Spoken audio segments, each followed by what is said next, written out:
conectado a esta hora en el informativo del Eje Cafetero.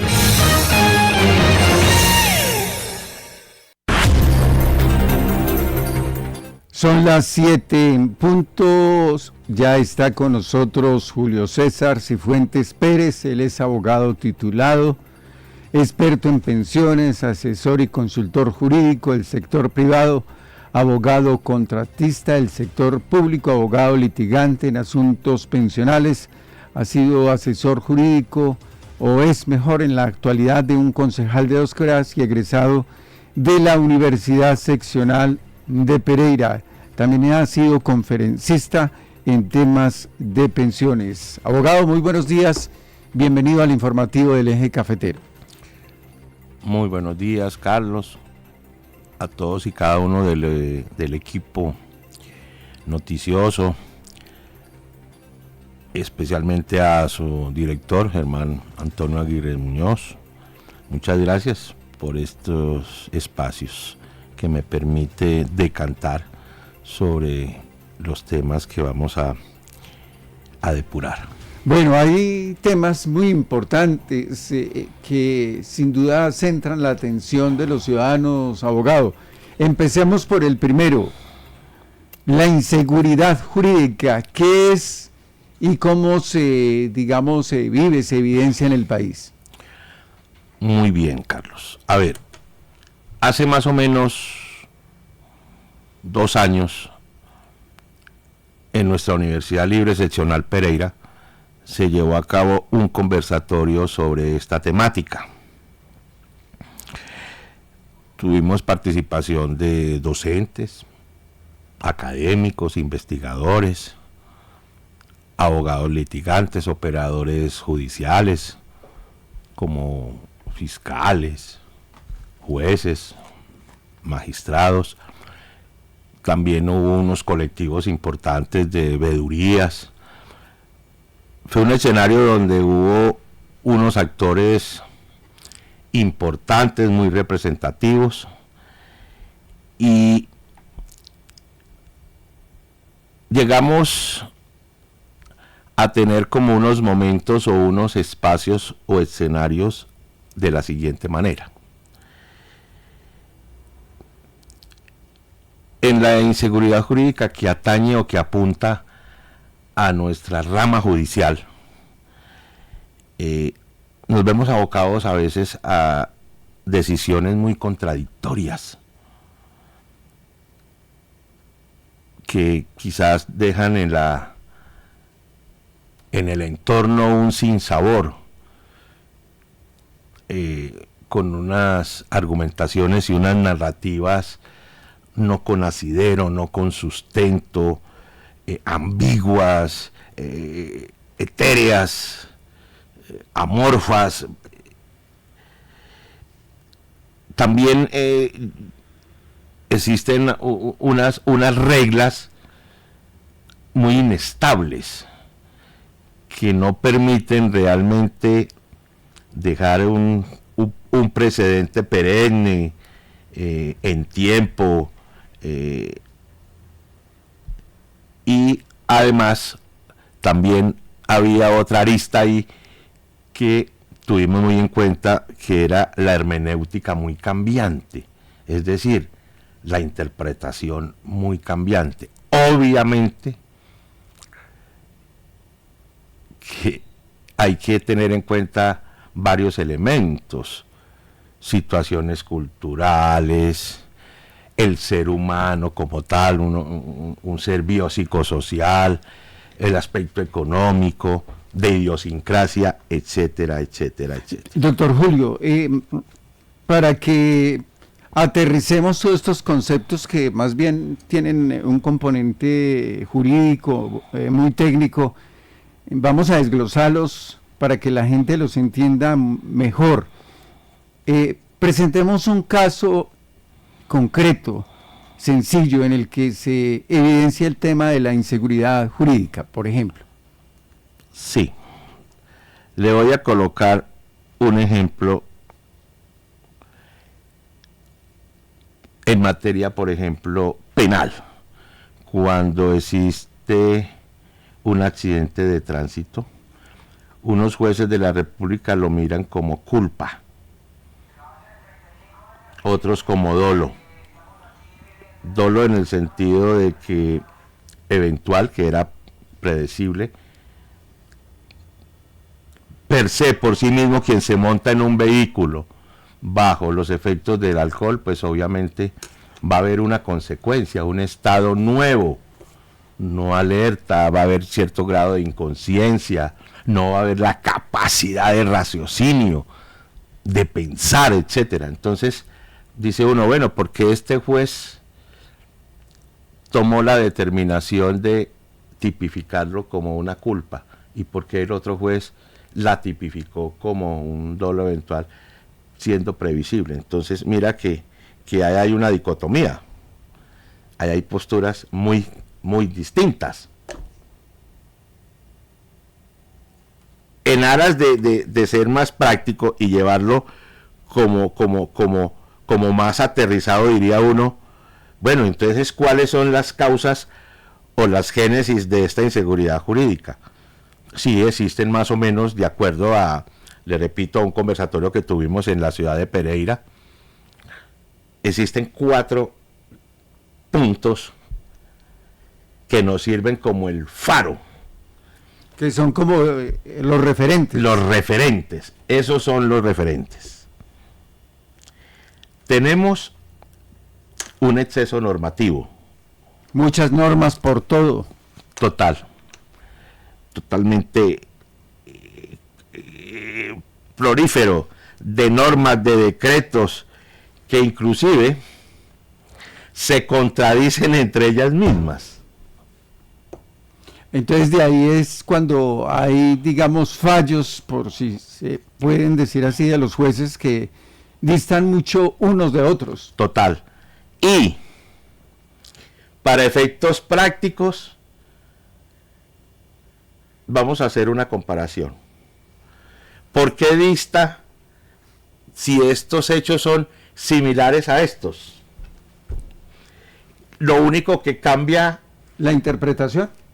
son algunos hechos, por ejemplo, en el sentido de que el accidente fue en determinado sitio, con determinadas personas, pero apunta a lo mismo, porque, repito, este señor juez dio un sentido de que no era culpa del que iba conduciendo, y por qué el otro juez no. Dice que sí.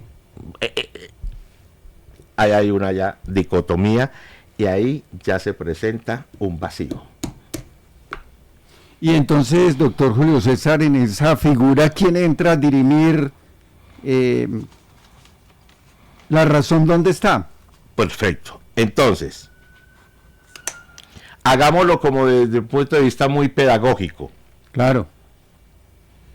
Nosotros gozamos de instancias. Primera y segunda instancia, ¿cierto? Entonces, nuestra normatividad nos permite, y nuestra Constitución, el debido proceso con las doble instancias. Diría uno, bueno, pues si aquí ve uno un fenómeno que no cuadra, no es lógico, no tiene asidero, no es serio, no es objetivo, pues se supone que la segunda instancia pues va a ser un poquito más juiciosa, más objetiva, va a analizarlo con mayor detenimiento. Ahora, muy bien, ¿cuál es el otro componente en el cual estamos también inmersos? La jurisprudencia es muy cambiante. Ahora bien, para efectos prácticos, recuerde que nosotros nos regimos por leyes que emanan y son elaboradas por el Congreso de la República, ¿cierto? Y también, obviamente, por la jurisprudencia. ¿Qué es la jurisprudencia? En el entendido de los pronunciamientos de las altas cortes. Como la doctrina. Doctrina es más que todo de tipo académico y de investigadores. Obviamente que los magistrados en alguna oportunidad asumen ese rol como doctrinantes, ¿cierto? En el estudio juicioso del derecho. Pero ¿qué pasa? también tenemos una jurisprudencia muy cambiante. Entonces no es permanente, no es constante. Eso dificulta, Carlos. Otro punto, otro componente, otro referente es el tema de los tiempos. En la jerga vernácula o popular se habla que la justicia es lenta pero llega. Eso no es cliché. Con todo respeto, eso no es cliché. Es una verdad de puño. Lentitud judicial en todos y cada uno de sus fallos. Y mientras tanto, lo que hemos señalado aquí con el colega Fermín en tantos casos que se dan a conocer, la prescripción. Sí, entre una de esas. Vencimiento de términos. Exactamente.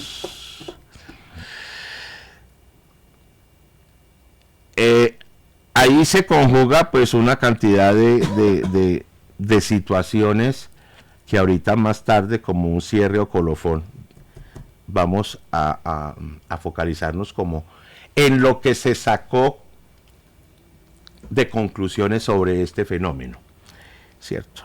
Vivamos en el tercer componente, en el tercer referente. También tenemos otra falla, una debilidad que hay que subsanarla, que es el tema de la informática. Nuestro aparato no está actualizado desde el punto de vista digital. No hay una información oportuna, inclusive veraz. Metodológicamente no existe una buena trazabilidad. No gozamos de unas buenas caracterizaciones. Entonces, al tú no tener unas caracterizaciones, pues, objetivas, veraces, pues apunta a que no son confiables. Entonces, más o menos en ese conversatorio que se hizo, inclusive hablaba yo también hace poco con un pereirano muy ilustre, el doctor Roosevelt Noreña, actual vicepresidente del Tribunal Superior de Valledupar. Y me decía que todavía nos falta muchísimo en estar a la par con este tema de la tecnología y adentrarnos y tratar de equipararnos con el boom de la IA, es decir, de todos estos elementos que no podemos ser ajenos a que nos cogió en pleno 2021. Entonces, más o menos esa era una situación de la cual podemos decir, bueno, pues aquí tenemos un fenómeno de problemas. ¿A qué se llegó como conclusiones? Creo que para el año entrante va a haber otro conversatorio. No sé si creo que lo están tratando como de llevar a cabo para ver si se realiza o se materializa en la ciudad de Manizales. Bueno, bienvenido, ¿no? Llegamos a varias conclusiones, Carlos. El aparato jurisdiccional, deontológicamente como deber ser, que le apueste a depurar procesos a corto plazo. No, esos procesos lentos, largos, tortuosos. Carlos, preferiblemente ser muy pragmáticos, menos normas pero mejores. ¿Eso en cabeza de quién? Del Congreso. En una forma juiciosa, hacer un análisis histórico. Abogado, pero eso implicaría una reforma a la justicia total, ¿o no? Sí, claro, por supuesto. A eso conlleva. A eso conllevaría. Porque desafortunadamente hay unos factores exógenos y endógenos que no permiten un desarrollo eficiente, eficaz y efectivo. Diría uno, pues se formaría hasta una dialéctica. ¿Dónde queda el principio de celeridad, de economía procesal, De eficiencia. de eficiencia? Por Dios, es como contradictorio, y obviamente, repito, se generarían unas narrativas con unas tesis y otras narrativas con la antítesis. Una dialéctica. Bueno, entonces es apostarle también una forma muy juiciosa de llevar a cabo un ejercicio de diagnóstico. Bueno, precisamente frente a ese tema de la reforma a la justicia, ¿por qué no ha transitado el país por ese tema de una reforma a la justicia si muchos gobiernos la han querido implementar? ¿Qué es lo que pasa realmente ahí, abogado? Pero, ¿sabes? Realmente, Carlos, ahí hay muchos intereses.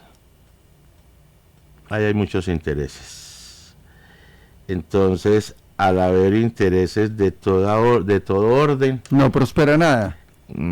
como se dice muy coloquialmente, se meten manos.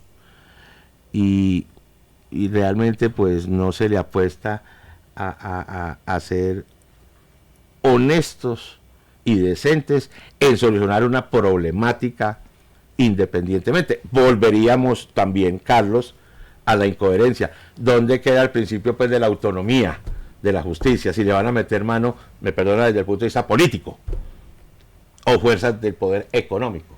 Entonces, vea, Carlos, este galimatías. Además, pues hablábamos de que qué se puede hacer, ¿cierto? Deontológicamente. Ya hemos citado algunos puntos. Otro punto importante es es la formación para todos y cada uno de los servidores judiciales, sean empleados o servidores públicos, magistrados, fiscales.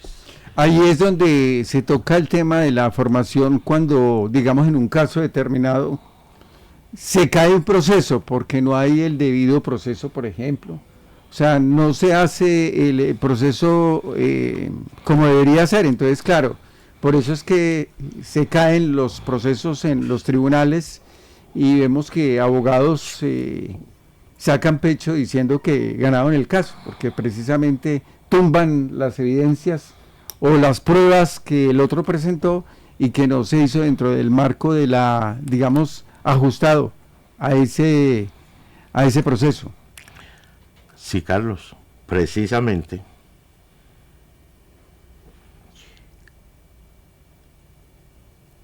El doctor José Fernando Reyes Cuartas, expresidente de la Corte Constitucional,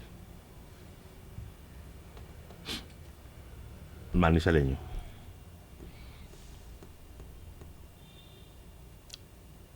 nos planteaba en una oportunidad que desde que se pondere el eficientismo sin filosofía, va a quedar todo expuesto. Me explico. Si un juez o un fiscal tienen que llenar datos estadísticos, tantas capturas por mes, casi como metas, como propósitos, pues obviamente este operador judicial puede estar inmerso en ¿qué? En una actuación inadecuada, pasó por alto determinada actuación, no se llevó a cabo en debida forma un procedimiento. El debido proceso que llaman. Ahí está contaminado ya el debido proceso. Vea, Carlos, que precisamente esa pregunta encaja perfectamente en las palabras al tenor literal del magistrado y presidente de la Corte Constitucional, que aquí lo tuvimos.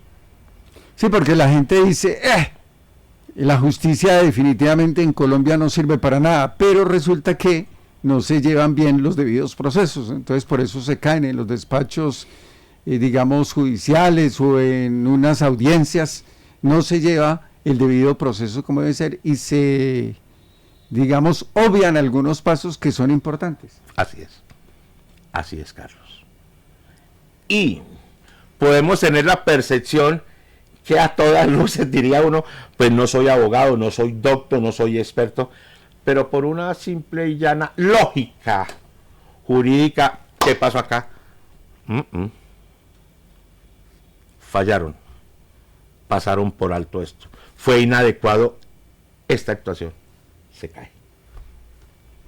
Básicamente, Carlos, era como la recopilación que hicimos, y repito, estamos pendientes también de otra invitación, no sé, parece ser, repito, que va a ser en la ciudad de Manizales, porque estos temas a los que nos interesa y a los que de una u otra forma estamos en escenarios de profundizar, de investigar, nos parece propositivo llevar a cabo verdaderamente lo que haya que hacer, redefinir, replantear cambios, lo que sea.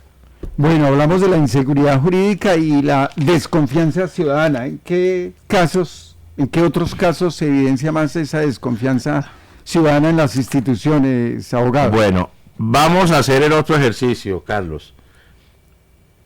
Vámonos a la parte externa, a lo exógeno.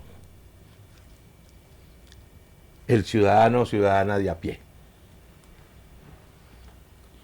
frente a los operadores judiciales, rama judicial, colocando como ese ejemplo.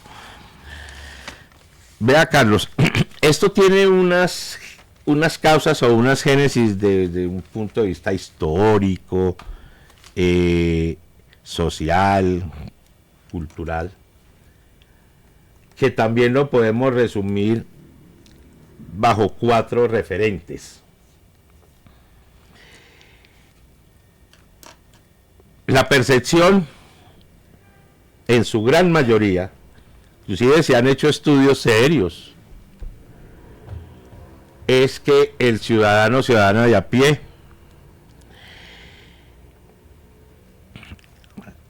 siempre es la constante, procesos demorados, extensos, tortuosos,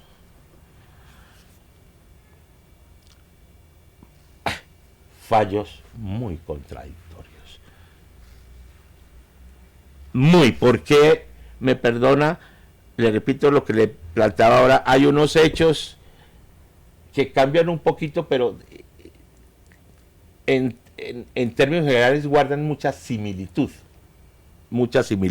Y hay una línea delgada, supongo yo, muy delgada entre uno y otro. Totalmente.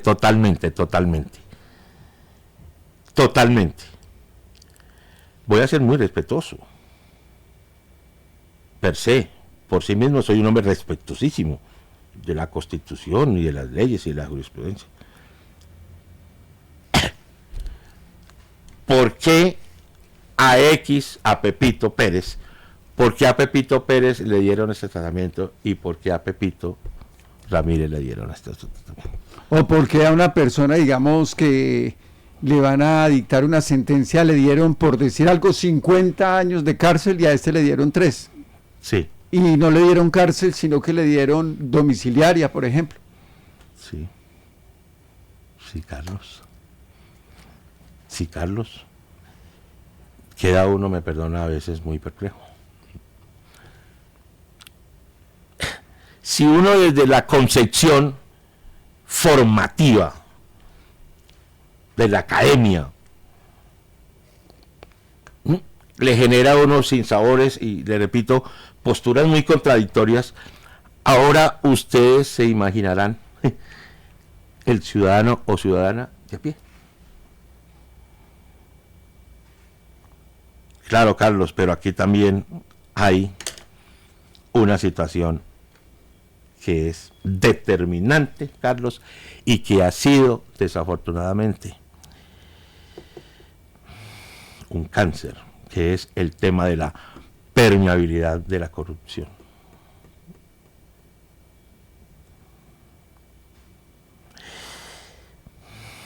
Ha permeado la corrupción. Y hay fenómenos que son tan evidentes y tan latentes que dejan sin sabor, dejan desconfianza, dejan malestar, dejan rabia. Esto me perdona, repito, no quiero generalizar, pero sí han habido situaciones. Sí, claro. Bueno, doctor Julio César, vamos a hacer, digamos que como a manera de conclusión Sí. de estos dos temas en los cuales usted nos ha ilustrado en este segmento informativo, la inseguridad jurídica y la desconfianza ciudadana. La conclusión general, ¿cuál es, doctor Julio César Cifuentes? Bueno, conclusiones o como colofón cierre, Carlos, vea. Tenemos que apostarle a una modernización tecnológica y acompañada de una formación constante, permanente, para todos y cada uno de los operadores judiciales. Sí. Hay que llevar a cabo el fortalecimiento del recurso humano en todos y cada uno de los estrados. ¿Por qué? Porque hay un recurso humano insuficiente frente a la oferta que tenemos. Es insuficiente porque es más la demanda constante de estos conflictos jurídicos y no hay personal para depurar. Ya viene a ser una esfera de lo ontológico del ser, Carlos, lo ético, hermano. Es desde el punto de vista interiorizar todos y cada uno de los valores y principios para ponerlos en la praxis dentro de un ejercicio. Eso es, fundamentalmente. Doctor Julio César Cifuentes, abogado, especialista, muy amable por haber aceptado esta invitación para darnos ilustración, luces sobre lo que está pasando en Colombia con la justicia, con la desconfianza ciudadana. Muy amable, abogado. Carlos, a ti, a tu equipo, y por último también otra recomendación: no politizar la justicia. A ustedes muy amables por este espacio y muchas gracias, Carlos. A usted muchas gracias. En Interactuar estamos conectados con